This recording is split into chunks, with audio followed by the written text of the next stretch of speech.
communication today is so heightened and so readily available and so immediate. I don't know if anybody in just 2 decades ago could stand up to this kind of scrutiny. It is a wild time. Everything is instantly news, cycled immediately. Could Abraham Lincoln have stood up to the scrutiny of social media? Absolutely not. You know, his wife. No, the wife like Sally Field. That said, I think it's a great time to be alive. I mean, stuff changes daily. It's a lot of fun, and we may be around for the very end, for when they turn the lights out on this planet. So yeah, Motel 6. We'll leave the light. The lights. No. Go. You were the last generation. Do you think there is coming back? We've talked about this, though. I think that there are some wins sometimes politically, but socially, this is very different. You've always had the gay thing. You've always had the hippie thing. But even in our lifetime, I will say, we've talked about this, it's changed so radically as far as words that have been taken away just within the last 5 years. I mean, since I've been on YouTube, the trans thing didn't exist. The clip we showed from Berkeley, it was 2009, right? That was when I was doing hidden camera videos where I would have to like stick a camcorder under a trucker hat. Giant. Don't move your head too much. Yeah. Right. But for example, the word it was something that you would hear on every single show, on E, if that was even a thing. Right. And you had and you had transsexuals. Transgender is a really new thing, and certainly the idea of limitless genders and genderqueer, and it's happened so rapidly and it's so aggressive. Do you think that there's been this? Some people say this circling the drain, and do you think that there's coming back from that?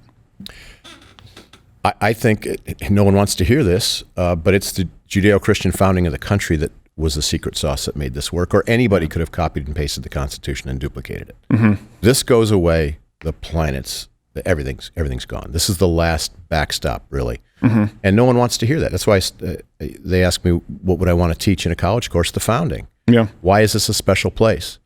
And those are all moral issues you're talking about, every single one of them. Mm-hmm. It's good and evil. Mm-hmm. There's a party that is not a godless party. They are proactively anti-God. And if they can drive that out of the country, as they're doing pretty successfully socially, that's tough to come back from. Yeah. And we have to get back to that would be my... Yeah. Gerald, your thoughts? Same thing. I was going to say we gave up ground a long time ago. The liberal playbook was to take over education. Mm-hmm. That was one of the main battlegrounds that they decided to go after. And they did a great job of going after it. And conservatives kind of ceded and driving God out of schools. Yeah, they drove God out of schools. Now the schools are teaching kids that are now becoming the adults that are making decisions. So these schools are producing kids that now have been indoctrinated. And I say that term not to, it's not a conspiracy theory. I'm saying, like, if you hear it repeated over and over and over and over and over, that becomes the norm. Sure. Right? Mm-hmm. All of these things are normal. You get out of 14, 13 years of public education, depending on how long you take. And that's what you've been taught. Now you got into the real world. It takes a lot of time to unwind that clock. It takes a lot of life for you to go, maybe that's not real.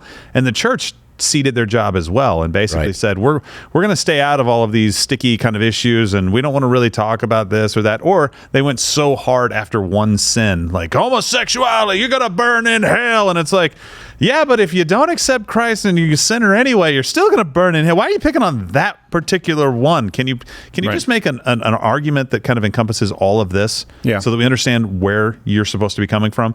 And we let our communities go in those two areas. And if we that's the cool thing, though.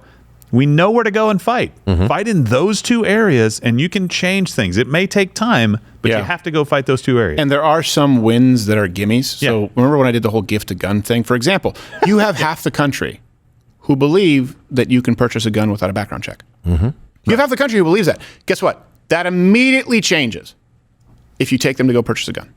Yep. Just take them with you. Have them white shadow you to go purchase a firearm. You say, just watch what it is. When we did the Change My Mind and we took these girls to the range, turns out they couldn't buy, because we were going to purchase these handguns. They couldn't buy them because they weren't 21 yet. Yeah. They said, I had no idea there was this paperwork. That's an easy win. And then people will say, wait, hold on a second. If you can give them something quantifiable, right, something tangible, they go, okay, I was lied to.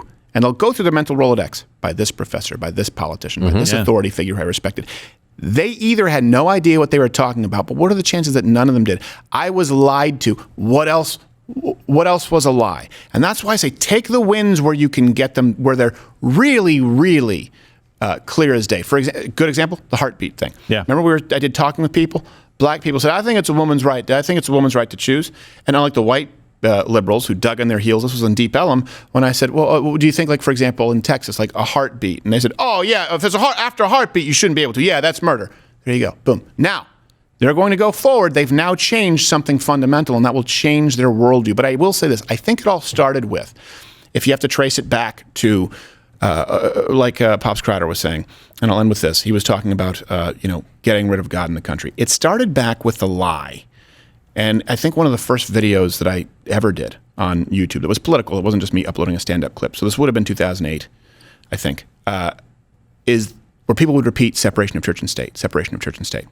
Right? They would repeat that. Now, I would, for a while, I just had a pocket constitution because I'd be around comedians who would say it, and I'd go, okay, here it is, find it. Now, I understand what it is that they mean to say. When they're talking about the First Amendment and no establishment of religion, here's the thing. That was, you cannot be in the church running business. Keep in mind, historical context, we left the Church of England, and it was corrupt. And we said, we do not want a national church. By the way, I don't know which, but in places in Europe, there are still state churches that are the official church. Some countries probably still have an official state church, and they don't even necessarily have an official country language, right? That's how important it was, because that was a political ruling class, just like we talked about with the Pharisees and the Sadducees in the Vatican. So it started with the separation of church and state, not understanding or lying about the fact that you are not to establish a government religion. It was never designed, ever, to keep faith-based principles out of government. As a matter of fact, if you read the auxiliary documents, it was very important to them. They said that a nation ceases to be without godly principles. But what was that designed to do? When liberals would say that, whether it's the abortion argument, now we're at 6 weeks, now we're at abortion up until and including birth, where they would say, separation of church and state. Whether it was the same-sex marriage argument, whether it's the argument of age of kids. There's so many issues that we have, that we deal with, that come from the Bible. And whether they say, separation of church and state, separation of church, that lie was so pervasive. And what they really mean to say with it, and what they really sought to do, and they've done successfully, is to say, it's okay if you're a Christian. They'll say this, right? I don't care. For example, it's fine if you're pro-life. That's fine. Just don't push your religion on me. What do I mean? Oh, it's fine if you believe X, Y, Z. Just don't push your religion on me. And what that really means is, hey, it's okay for you to have faith as long as it's of no consequence. As long as it's meaningless, and it's designed to intimidate you into saying, well, I guess the Bible says that my faith is only something that affects me, and I shouldn't proselytize, and I shouldn't share the good news, or I shouldn't, if I'm in a position to make a change, allow my faith to dictate my values or the decisions that I make. That, of course, is never the intent of the Christian faith. It's never the intent of any faith, by the way, whether it's Islam or whether it's Judaism. These principles are meant to inform your every single decision. They're meant to inform your values, and you are supposed to be a person who has some kinds of values if you're going to go into office, or if you're going to lead people into battle, if you're going to run a company. So the separation of church and state lie that is found nowhere in the Constitution and is a bastardization of no state religion is the liberals' way of silencing you and intimidating you, and they've done this with the entire country, into, hey, you can be a Christian. I have nothing against Christians. Just don't allow it to affect anything. Don't allow it to be of consequence. So what can you do?